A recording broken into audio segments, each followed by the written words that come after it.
Así que vamos a la palabra, Santiago capítulo 5, versículo 13 al 16. Y mi tema es para este día es así: aprendiendo a hacer oraciones eficaces que obran milagros. Estamos en nuestra serie Una vida en completa devoción a Dios, y hoy estaremos analizando este tema que también en el contexto de lo que Santiago está escribiendo, pensando en las circunstancias que habían llegado a la iglesia de Jerusalén y a todos los judíos que habían tenido que salir por la diáspora, por la persecución, les escribe esta carta. Y entre algunas de las recomendaciones que él hace está incrustada esta. Veamos por favor, versículo 13. ¿Está alguno entre vosotros afligido? Haga oración. ¿Está alguno alegre? Cante alabanzas. ¿Está alguno enfermo entre vosotros? Llame a los ancianos de la iglesia y oren por él, ungiéndole con aceite en el nombre del Señor. Y la oración de fe salvará al enfermo, y el Señor lo levantará. Y si hubiere cometido pecados, le serán perdonados. Confesad vuestras ofensas unos a otros y orad unos por otros para que seáis sanados. La oración eficaz del justo puede mucho. Señor, yo me declaro incapaz, pero dependiente de ti. Reconozco, Señor, que esto que hacemos en ese instante de confiar en la promesa de las palabras tuyas se hacen verdad y toman vida y cobran fuerza en nuestros corazones, no por la predicación del hombre, sino por el respaldo que tienen tuyo, Señor. Por lo tanto, Señor, como vasija hoy me presento delante de ti para ser santificado, purificado y presentado para ser instrumento tuyo de bien para todos los oyentes de esta palabra. En el nombre de Jesús. Amén. Amén. Veamos entonces lo que Santiago aconseja en su carta referente al afligido, referente al enfermo y la oración eficaz. Bueno, notemos que lo primero que señala que debe de hacer un afligido es orar. Entonces, la eficacia de la oración es aquella que se hace primero. Oigan eso, no es el recurso último. Y no significa que Dios no escucha. Claro que sí. Pero la cuestión aquí es, ¿qué tanto yo voy a la oración como primer recurso? Porque dice, ¿está alguno afligido? Haga oración.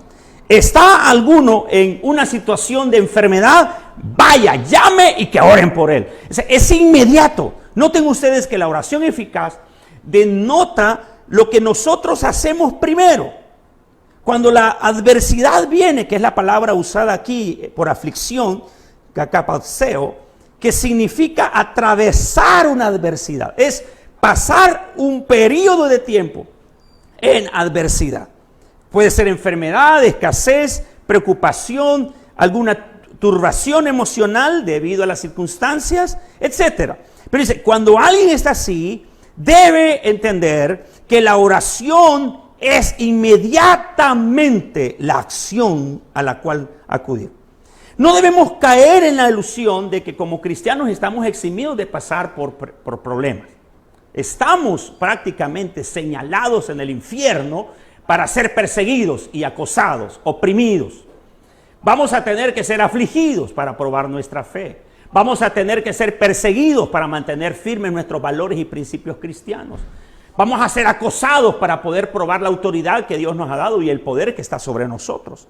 Entonces tenemos que comprender, como dice Santiago, ¿está alguno? O sea, vamos a tener que enfrentar enfermedad. ¿Está alguno enfermo? ¿Está alguno afligido? ¿Estás pasando por situación difícil? La acción primera es orar. Y esta es la oración eficaz. Cuando no te tardas en reaccionar de la forma correcta.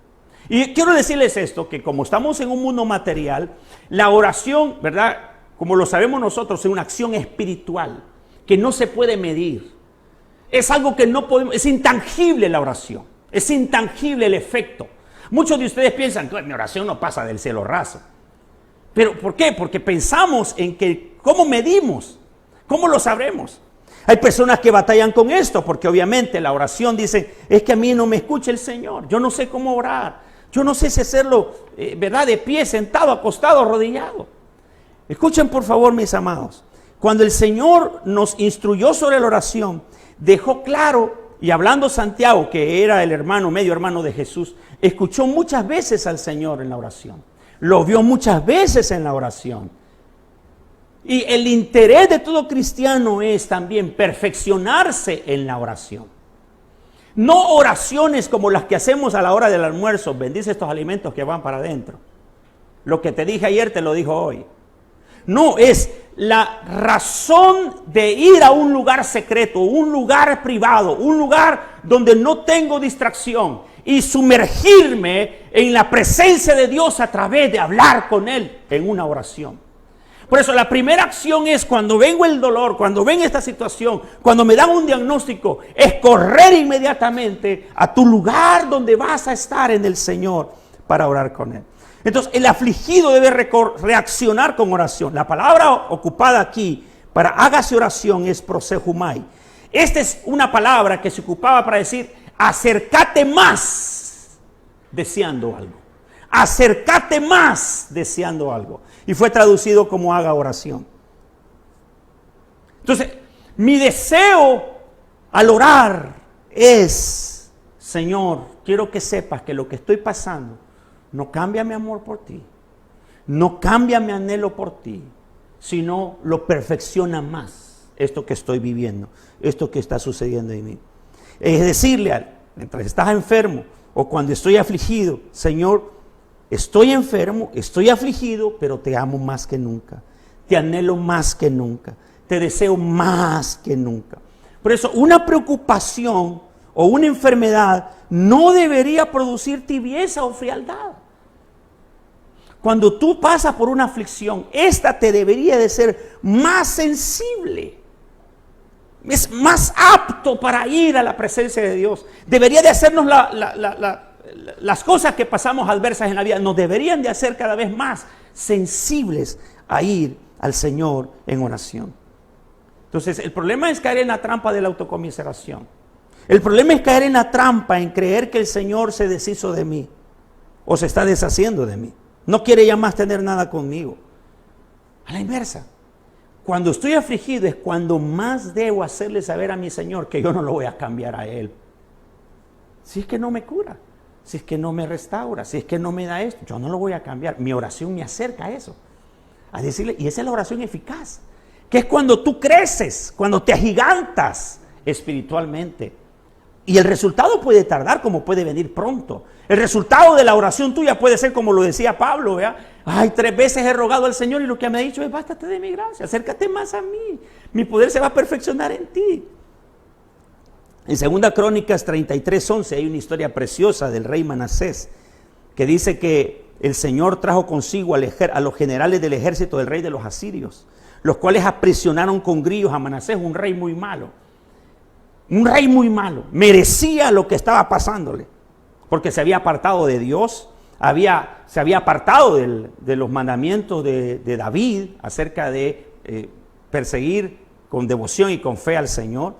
Pero dice que cuando lo aprisionaron y que lo llevaron con cadenas a Babilonia y fue puesto en angustia, dice que hizo esto, oró a Jehová su Dios. Oiga, un hombre impío que a pesar que era judío, pero se había apartado de Dios, su corazón estaba completamente apartado, pero hizo algo, oró a Dios, oró a Jehová su Dios. Y dice, humillado grandemente en la presencia del Dios de sus padres, y habiendo orado a él, fue atendido.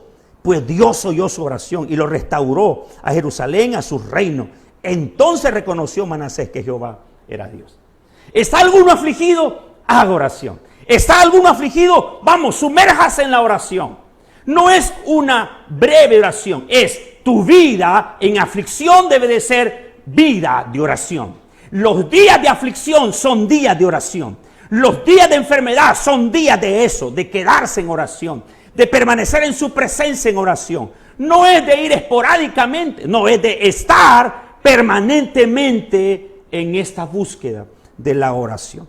Lo segundo que dice Santiago es que la oración eficaz es la que se hace en acompañamiento. Es cuando voy y me uno a otros. En este caso, Santiago recomienda que cuando alguien esté enfermo, acuda a los ancianos de la iglesia. En aquel entonces la palabra anciano era muy común. No, recuerden que la iglesia estaba constituida por los apóstoles y fueron constituyendo primero ancianos en cada lugar que había un grupo. Entonces una persona que tenía no solo mayoría de edad, sino mayoría de experiencia.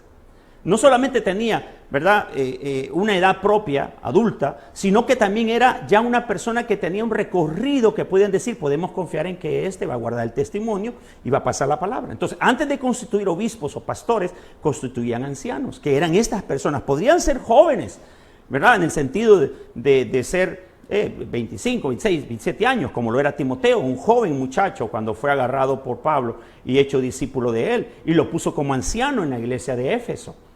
Entonces, de igual manera, aquí dice, busquen a las personas con quienes puedan rodearse en fe y hagan oración juntos. Oren juntos. Oren por él, ungiéndole con aceite en el nombre de Jesús. Dice, ¿está alguno enfermo entre vosotros? Llame a los ancianos de la iglesia y oren por él, ungiéndole con aceite en el nombre del Señor. Tenemos una ventaja nosotros como iglesia. Hoy vamos a escoger a los ancianos que llamamos diáconos, pero también entre todos nosotros, no solamente ellos son escogidos como ancianos. Todos aquellos que tienen un recorrido del Señor, que usted puede observar su buen testimonio, su buen proceder, usted puede llamar y decir, hermano, la Biblia me dice que llame a los ancianos. Y usted es un anciano en la iglesia y quiero que me acompañe en esta prueba, en esta tribulación que hay. Y los ancianos debemos de decir, con mucho gusto, me ofrezco para estar contigo acompañándote. ¿Cuánto crees que nos reunamos? ¿A qué hora llego a tu casa? ¿Cómo hago para que esto pueda ser para ti fortaleza? Y dice que esta acción, un anciano dice que lo que debe de hacer es apoyar en oración. Por eso la palabra anciano debe de cuidarse en este campo, porque no se trata de canas solamente, sino de madurez cristiana. Un anciano debe de cuidarse de que cuando va a orar por un enfermo, debe dedicarse a administrar la fe en él, no andarle recomendando hierbas, ni medicinas, ¿verdad?, por un lado y por otro, ni teléfonos de naturistas. No. Dice, a este lo que le corresponde a este anciano es ir y provocar que el afligido se levante en fe. Y por eso hasta usa este elemento que es el aceite. Oigan, no se debe idealizar el aceite creyendo que yo si no oro con aceite entonces estoy haciéndolo mal. No, lo que está diciendo es reconozcan que es poder del Espíritu Santo el que va a levantar, porque ese es el poder que actúa en este tiempo. Y el aceite es el símbolo del Espíritu Santo, del poder activo, el poder que en él emana para nosotros y de nosotros a aquel que está enfermo. Entonces, cuando acompañamos a un enfermo, en este caso alguien afligido que está sufriendo, el anciano debe de ir a él y orar por él. ¿Qué decimos de la ciencia de la medicina? Porque en este tiempo también eso suele pasar. Hay gente que extrema, ¿no?, en decir, no, yo solo voy a orar, no voy a ir a la medicina. Está bien, excelente. Pero muchas veces la respuesta a la oración es, ve al médico. Muchas veces la respuesta a la oración eficaz en ese tiempo de estar con él es recibir una confirmación que tengo que ir a buscar asistencia porque Dios creó y generó la ciencia médica también. Y muchas veces lo que Dios quiere hacer a través de la ciencia médica es corregir lo malo que estamos pasando, porque un médico te dice, usted está comiendo mucho chanchito. Mire cómo viene. Mire, no, usted me imagino que le está pasando esto, no está durmiendo bien. Entonces lo que hace la ciencia es ayudarnos a entender que si somos templo y morada del Espíritu Santo debemos corregir nuestros hábitos.